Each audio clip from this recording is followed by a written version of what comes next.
quiero hacerte una pregunta y necesito que seas completamente honesto contigo mismo, aunque nadie más te esté escuchando. ¿Cuándo fue la última vez que te fuiste a dormir sin que tu cabeza pareciera una licuadora con demasiados ingredientes?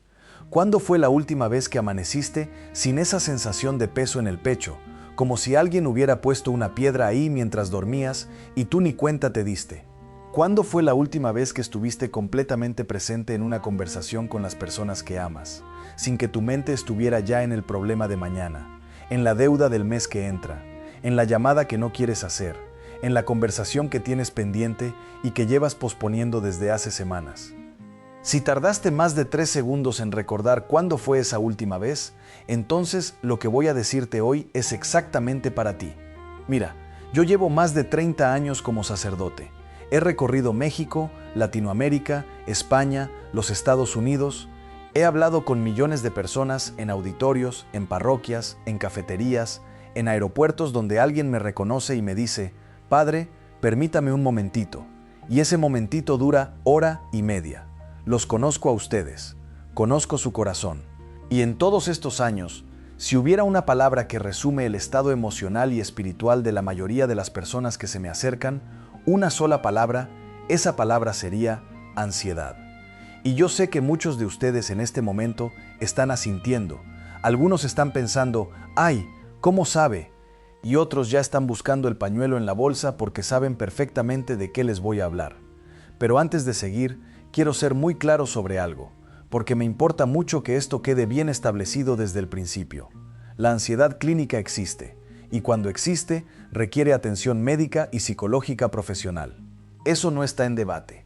Si tú estás batallando con un trastorno de ansiedad diagnosticado, por favor busca ayuda profesional y no la dejes. Dios también actúa a través de los médicos y los psicólogos. Él no tiene problema con que sus instrumentos usen estetoscopio o diván.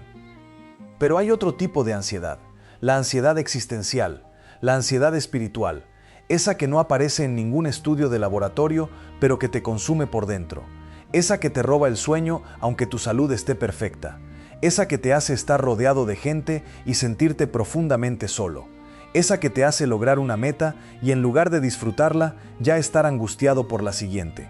De esa ansiedad quiero hablarles hoy, y les voy a decir algo que probablemente nadie les haya dicho así, con estas palabras, con esta claridad.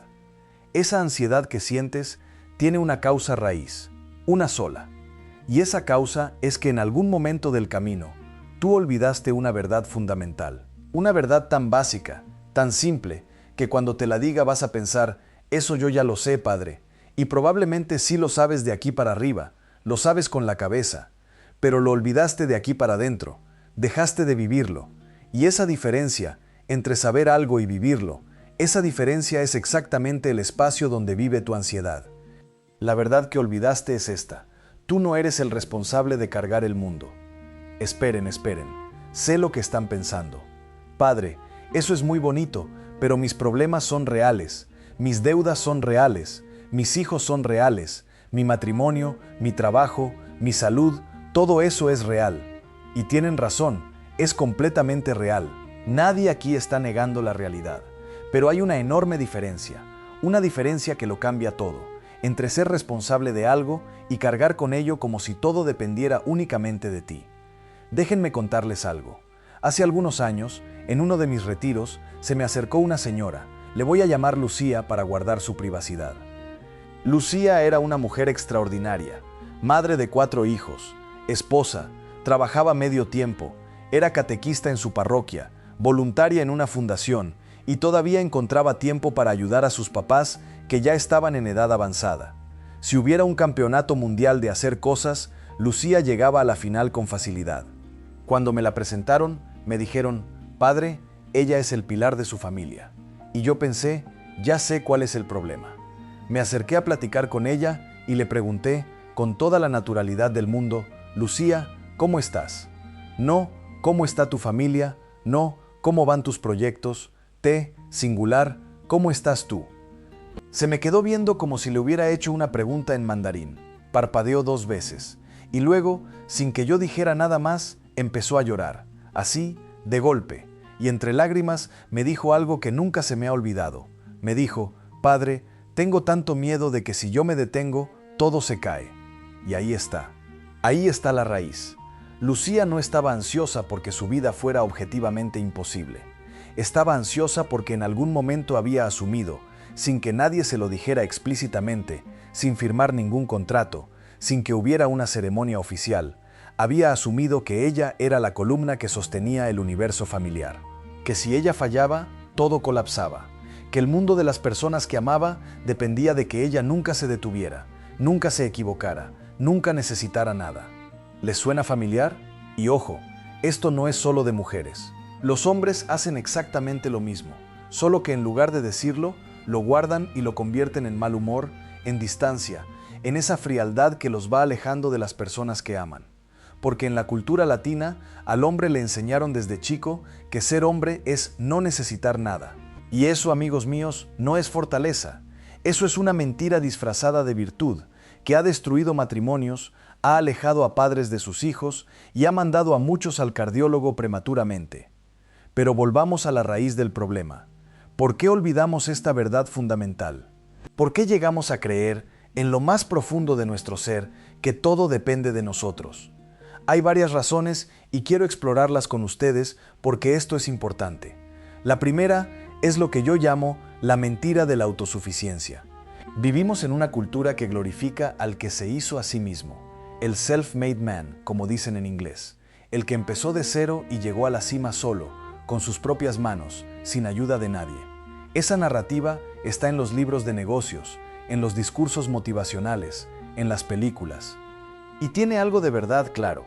El esfuerzo personal importa, la responsabilidad personal importa, pero hay una toxina escondida en ese mensaje, y esa toxina dice que depender de alguien más, incluyendo depender de Dios, es debilidad, que pedir ayuda es fracasar, que la vulnerabilidad es vergonzosa.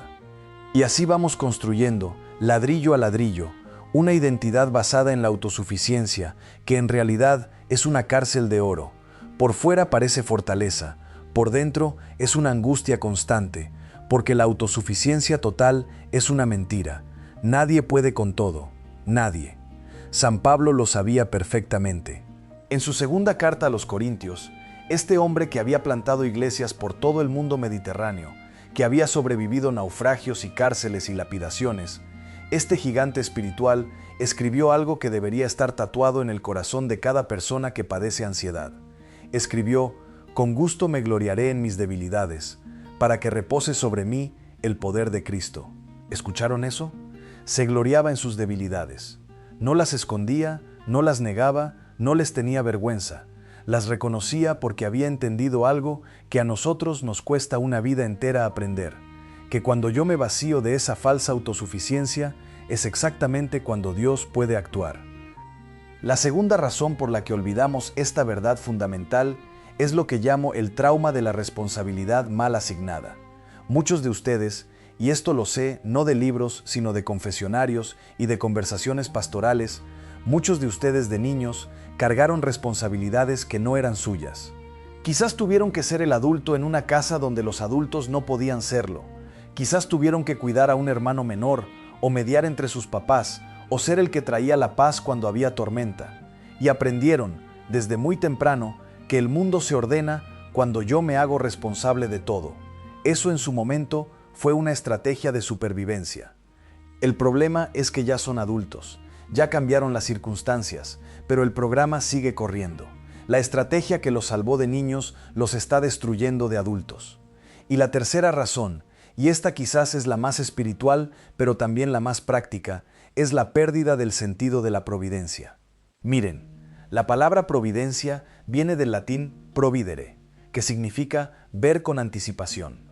La providencia de Dios es exactamente eso, Dios viendo lo que viene antes de que tú lo veas, Dios actuando en tu historia antes de que tú siquiera sepas que vas a necesitar esa intervención. Pero nosotros hemos perdido el sentido práctico, cotidiano, de la providencia. La tenemos como concepto teológico, la sabemos de doctrina, pero no la vivimos en el lunes por la mañana cuando llega la factura que no esperabas. No la vivimos cuando el diagnóstico médico no es lo que querías escuchar. No la vivimos en la conversación difícil con el hijo que se está alejando. Y cuando pierdes el sentido de la providencia, cuando en el fondo ya no crees, no teóricamente sino prácticamente, que hay alguien mayor que tú, que está al tanto de lo que pasa, entonces sí, entonces toda la responsabilidad recae sobre tus hombros. Y esos hombros, por fuertes que sean, no fueron diseñados para cargar eso. Jesús dijo algo en el Evangelio de Mateo, que es, para mí, uno de los textos más radicales de toda la Escritura, más radicales en el sentido de que va a la raíz, al radix de la condición humana. Dijo, ¿quién de ustedes, por mucho que se preocupe, puede añadir una sola hora a su vida? Una sola hora, no un año, no un mes, no una semana, una hora, con toda tu ansiedad, con todo tu control, con toda tu preocupación, no puedes añadir 60 minutos a tu existencia. Y luego, con esa ternura que le era característica, dijo, no se angustien. Pero atención, porque aquí viene lo que generalmente nos saltamos. Jesús no dijo eso en abstracto, no lo dijo como un consejo motivacional de revista, lo dijo en el contexto de hablar del Padre. Miren los lirios del campo, cómo crecen sin trabajar ni hilar, pero yo les digo que ni Salomón en todo su esplendor se vistió como uno de ellos. Pues si Dios viste así a la hierba del campo, ¿no hará mucho más por ustedes? El antídoto contra la ansiedad no es la fuerza de voluntad, no es pensar positivo. El antídoto contra la ansiedad es la confianza en el Padre. Son dos cosas completamente distintas. Déjenme decirles algo sobre la confianza, porque creo que hemos confundido mucho este concepto. Confiar en Dios no significa cruzarse de brazos y esperar a que las cosas se resuelvan solas. Eso no es fe, eso es pereza espiritual disfrazada de espiritualidad. La confianza en Dios es algo mucho más activo, mucho más dinámico. Es hacer lo que te corresponde hacer, con todo tu corazón, con toda tu inteligencia, con toda tu energía, y luego soltar el resultado. Es la diferencia entre responsabilidad y control. Tú eres responsable de tus acciones, pero el control sobre los resultados finales nunca fue tuyo. Santa Teresa de Ávila, esa mujer increíble que reformó el Carmelo descalzo mientras batallaba con enfermedades, con la incomprensión de medio clero español y con sus propias noches oscuras del alma, y que además tenía un sentido del humor extraordinario, lo que no todo el mundo sabe de ella.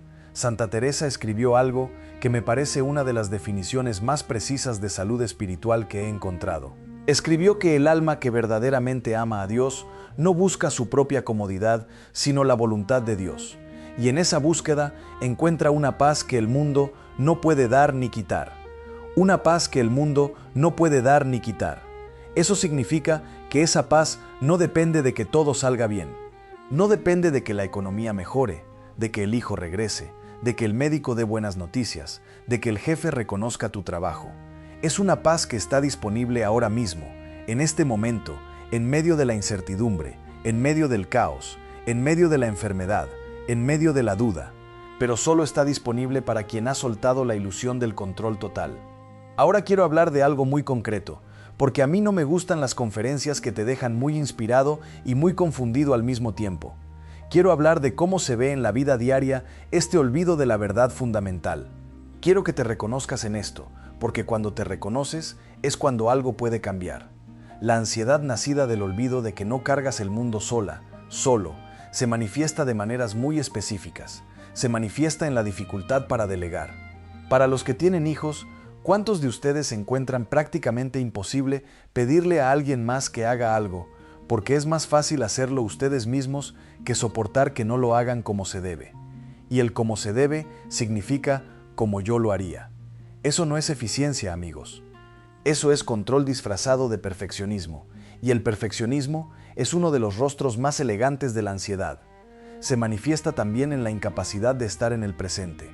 ¿Cuántos de ustedes están físicamente en un lugar, pero mentalmente en 3 lugares distintos al mismo tiempo? Están cenando con la familia, pero están pensando en el correo que tienen que mandar mañana. Están en misa, pero están haciendo la lista del súper en su cabeza. Están con su pareja en un momento que debería ser íntimo y de conexión, pero están preocupados por algo que ni siquiera ha pasado todavía. Eso es la ansiedad operando en tiempo real. Y el problema no es que tengas muchas responsabilidades. El problema es que estás tratando de manejar el pasado y el futuro simultáneamente, cuando el único momento donde puedes actuar es siempre, siempre el presente. Se manifiesta también en relaciones de codependencia. Cuando yo asumo que soy responsable no solo de mis acciones, sino de las emociones, las decisiones y el bienestar de todos los que me rodean, entonces empiezo a controlar, a manipular sin querer, a no poder respetar la libertad del otro, y paradójicamente lo hago porque los amo. Pero el amor que no respeta la libertad del otro no es amor, es posesión. Y la posesión genera resistencia, y la resistencia genera conflicto, y el conflicto genera más ansiedad. Es un círculo que solo se rompe cuando entiendo que yo no soy responsable de la vida de los demás. Puedo acompañar, puedo apoyar, puedo estar presente, pero no puedo vivir su vida en lugar de ellos, ni debo intentarlo. Y aquí quiero hablar específicamente a los que tienen hijos, porque esto es un tema que me apasiona y que veo constantemente. Padres y madres de familia, escúchenme bien. El trabajo de ser padre o madre no es garantizar que tu hijo no sufra nunca. Eso es imposible, y perseguir ese imposible es lo que los está destruyendo por dentro. El trabajo de ser padre o madre es acompañar a ese ser humano en el proceso de convertirse en quien Dios quiere que sea. Y a veces, escuchen bien, a veces ese proceso incluye caídas, fracasos, dolor, no porque Dios sea cruel, sino porque el amor verdadero forma, y la formación incluye resistencia. ¿Cuántos de ustedes aprendieron a caminar sin caerse? Ninguno, absolutamente ninguno. Todos se cayeron. Y sus mamás, las que estaban ahí, ¿qué hicieron? Las buenas mamás no los cargaban para que nunca tocaran el piso. Los levantaban cuando se caían, los consolaban y los volvían a poner de pie para que intentaran de nuevo.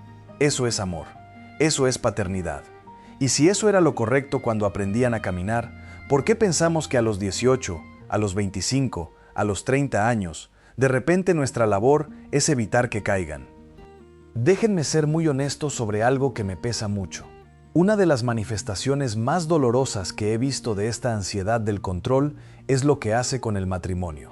He visto parejas donde uno de los dos, o los dos, llevan años en esa dinámica de querer controlar al otro para controlar su propia ansiedad. Porque en el fondo, si puedo controlar al otro, entonces puedo predecir su comportamiento. Y si puedo predecir su comportamiento, entonces me siento seguro. Pero eso no es matrimonio, eso es administración de riesgos emocionales. Y el otro, el que está siendo controlado, eventualmente se ahoga. Y cuando alguien se ahoga, busca aire donde sea. El matrimonio florece de verdad, cuando los dos cónyuges tienen tan clara la presencia y el amor de Dios en sus vidas, que no necesitan convertirse mutuamente en su fuente de seguridad. Cuando puedo amar a mi esposa, en el caso de los casados, con la libertad de quien no necesita que ella llene un vacío que solo Dios puede llenar. Esa es la base del amor conyugal saludable, no la dependencia, no el control, la libertad que nace de estar anclado en algo más grande. El Papa Francisco, con esa manera tan directa y tan accesible que tiene de hablar, dijo una vez algo que me parece genial en su sencillez. Dijo que la paz no es la ausencia de problemas, sino la presencia de Dios en medio de los problemas. Noten la diferencia. Nosotros buscamos la paz eliminando los problemas. Por eso estamos ansiosos, porque los problemas no se terminan nunca. Siempre hay uno nuevo esperando en la fila. Si la paz dependiera de que no hubiera problemas, nunca habría paz. Pero si la paz es la presencia de Dios en medio de los problemas, entonces la paz siempre está disponible. Quiero contarles algo que me pasó personalmente hace unos años, porque creo que ilustra esto mejor que cualquier argumento teológico. Estaba en un periodo particularmente intenso de mi ministerio. Conferencias, retiros, compromisos acumulados, y además estaba enfrentando una situación pastoral muy compleja que no puedo detallar, pero que me pesaba mucho. Y recuerdo que una mañana me levanté, me fui a la capilla como hago siempre, me arrodillé delante del Santísimo y en lugar de orar, en lugar de meditar, simplemente me quedé ahí, quieto, sin palabras, con ese peso. Y en ese silencio, sin visiones, sin experiencias místicas extraordinarias, sin nada que yo pudiera describir como sobrenatural en el sentido cinematográfico, sentí algo. Sentí que alguien me preguntaba, suavemente, casi sin palabras, ¿por qué estás cargando eso tú solo? Y me di cuenta de que llevaba semanas tratando de resolver esa situación con mis fuerzas, con mi inteligencia, con mis estrategias, como si Dios no estuviera enterado, como si yo necesitara solucionar el problema antes de presentárselo a Él. Y en ese momento entendí de una manera nueva, fresca, lo que significa confiar. No es solo decir, confío en Dios. Es abrir la mano y soltar lo que estás apretando tan fuerte que ya te duele la palma. Eso es lo que olvidamos. No olvidamos que Dios existe. No olvidamos que Dios es bueno.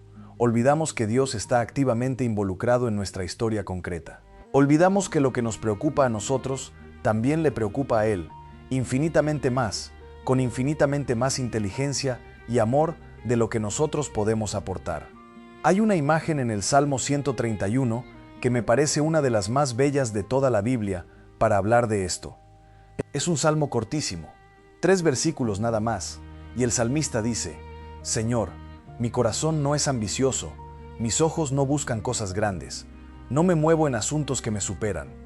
Estoy tranquilo y sosegado como un niño en brazos de su madre, como un niño pequeño es mi alma dentro de mí. Un niño en brazos de su madre. ¿Han observado a un bebé en brazos de su mamá? Ese bebé no está pensando en el pago de la hipoteca, no está preocupado por si la economía va a mejorar, no está ansioso por el futuro. Está ahí, completamente presente, completamente confiado, completamente en paz. No porque no haya peligros afuera, sino porque está en los brazos de quien lo ama y lo protege. Esa es la imagen que Dios usa para describirte a ti, en relación con Él. Y sé que algunos van a decir: Padre, pero es que yo ya no soy un bebé, tengo responsabilidades. Y claro que sí, pero la madurez no significa dejar de necesitar a Dios. La madurez espiritual, justamente, es entender cada vez más profundamente cuánto lo necesitas. El santo cura de Ars, San Juan María Vianney, que era un hombre que pasaba 16 horas al día en el confesionario, que conocía la miseria humana como pocos, decía que la humildad es la verdad. Y la verdad es esta: tú eres amado, tú eres sostenido, tú no estás solo, y no todo depende de ti. Ahora, si esto te está llegando al corazón, te pido que hagas algo muy concreto. Comparte este mensaje con alguien que tú sabes que lo necesita. Ese amigo que siempre está corriendo. Esa hermana que nunca se puede relajar. Ese esposo que carga el peso del mundo en silencio. Ese papá que no sabe cómo pedir ayuda.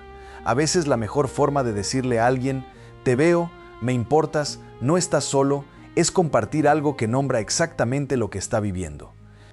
Y también quiero decirles algo a los que están escuchando esto y están pensando: sí, pero mi situación es diferente, mi situación de verdad no tiene salida. Quiero hablarles directamente, con todo el amor y con toda la firmeza que puedo. He estado en hospitales con personas a las que los médicos ya les habían dicho que no había más que hacer. He estado en cárceles con hombres y mujeres que habían perdido todo: libertad, familia, reputación. He estado en casas donde no había qué comer y los hijos preguntaban cuándo llegaba papá, que ya llevaba 2 años sin aparecer. He visto lo peor que la vida le puede hacer a una persona. Y en todos esos lugares, en todos esos momentos, he visto también algo que ninguna ciencia puede explicar completamente: la presencia de Dios que sostiene al ser humano cuando ya no tiene más fuerzas propias. No te estoy prometiendo que todo va a salir como tú quieres. No tengo ese poder y sería deshonesto si te lo prometiera. Te estoy diciendo algo diferente, algo que vale mucho más que esa promesa. Te estoy diciendo que no estás solo en esto, que la historia de tu vida no la está escribiendo solo la circunstancia, que hay un amor que no se rinde, que no se agota, que no tiene condiciones y que ese amor está activamente a tu favor en este momento. San Agustín, ese hombre que durante años buscó la paz en todos los lugares equivocados, dijo la frase que para mí resume toda la teología de la ansiedad humana. La dijo al final de años de búsqueda, años de errores, años de esa angustia que él mismo describe con una honestidad brutal en sus confesiones. Dijo: nos hiciste para ti, Señor, y nuestro corazón está inquieto hasta que descanse en ti. Nuestro corazón está inquieto. La ansiedad, la inquietud, la insatisfacción, el vacío que seguimos tratando de llenar con más trabajo, más logros, más control, más cosas. Ese vacío tiene una forma exacta, y esa forma es la forma de Dios. Solo Él lo llena. Todo lo demás son sustitutos. ¿Y cómo se regresa a esa verdad fundamental? ¿Cómo se vuelve a aprender en la práctica cotidiana que no cargas el mundo tú solo? quiero darte 3 cosas muy concretas, porque ya sé que les gustan los puntos prácticos, y tienen razón, la fe sin obras es muerta, y los consejos sin aplicación son pura hojarasca espiritual. Lo primero es lo que yo llamo el examen de entrega nocturna. Antes de dormir, en lugar de repasar mentalmente todo lo que salió mal o todo lo que falta por hacer, haz algo diferente. Toma ese montón de preocupaciones, visualízalas y ayuda, y una por una, entregáselas a Dios. No con la fórmula de Dios, arréglalo, sino con la actitud de, Señor, esto está en tus manos. Yo hice lo que me correspondía hoy, el resto es tuyo. Es un acto de voluntad, no de emoción. No tienes que sentirte tranquilo para hacerlo, lo haces precisamente porque no te sientes tranquilo. Lo segundo es aprender a distinguir entre lo que puedes controlar y lo que no puedes controlar. Los estoicos ya lo sabían, y la espiritualidad cristiana lo eleva a otro nivel. Hay cosas que están en tu círculo de influencia, tus decisiones, tus actitudes, tus palabras, tus acciones. Y hay cosas que están fuera de ese círculo, la economía global, el comportamiento de los demás, el pasado, la mayoría del futuro. La ansiedad vive en la confusión entre estos dos territorios. Cuando gastas tu energía tratando de controlar lo que no puedes controlar, no solo fracasas en el intento, sino que descuidas lo que sí podrías estar haciendo. Enfócate en tu círculo. Confía en Dios con lo demás. Lo tercero es recuperar la práctica de la oración, no como obligación religiosa, sino como conversación real. Muchas personas rezan pero no oran. Rezan, es decir, repiten fórmulas de memoria, cumplen con el tiempo asignado, y listo. Pero la oración de la que hablo es diferente. Es llevar tu ansiedad concreta ante Dios y hablarle de ella. Decirle, Señor, esto me está aplastando. No sé cómo salir de esto. Me da miedo. No entiendo por qué está pasando. Eso es oración. La honestidad radical ante Dios. Él ya sabe lo que hay en tu corazón, pero cuando tú lo verbalizas, cuando tú lo traes a la luz de su presencia, algo cambia. No siempre cambia la circunstancia, pero siempre cambia tu relación con la circunstancia. Y miren, voy llegando al final, y quiero que esto les quede muy claro. No les estoy proponiendo una espiritualidad de escapismo. No les estoy diciendo que la fe es para no ver la realidad. Todo lo contrario. La fe es para ver la realidad completa, toda la realidad, incluyendo la parte que muchas veces olvidamos, que es que Dios está ahí, activo, presente, actuando. Una espiritualidad madura mira la realidad de frente, con los ojos abiertos, sin anestesia, y en medio de esa realidad elige confiar, no porque sea fácil, sino porque es verdad. Esa señora que les mencioné al principio, Lucía, la que sentía que todo se caía si ella se detenía. Ese fin de semana de retiro, algo se movió en su interior. No fue un proceso de un día, nada real lo es, pero empezó. Empezó a aprender que ser vulnerable no es ser irresponsable. Empezó a entender que pedir ayuda no es fallar. Empezó, por primera vez en muchos años, a rezar de verdad, a llevar su agotamiento y su miedo ante Dios sin pretender que todo estaba bien. Me encontró al final del retiro y me dijo, con esa sonrisa cansada pero diferente que tienen las personas cuando algo verdadero les ha tocado por dentro, me dijo, Padre, me doy cuenta de que he estado tratando de ser Dios para mi familia. Y eso, amigos míos, eso es lo que nos agota, eso es lo que nos roba el sueño, eso es la causa más profunda de esa ansiedad que se ha vuelto tan normal que ya ni la cuestionamos.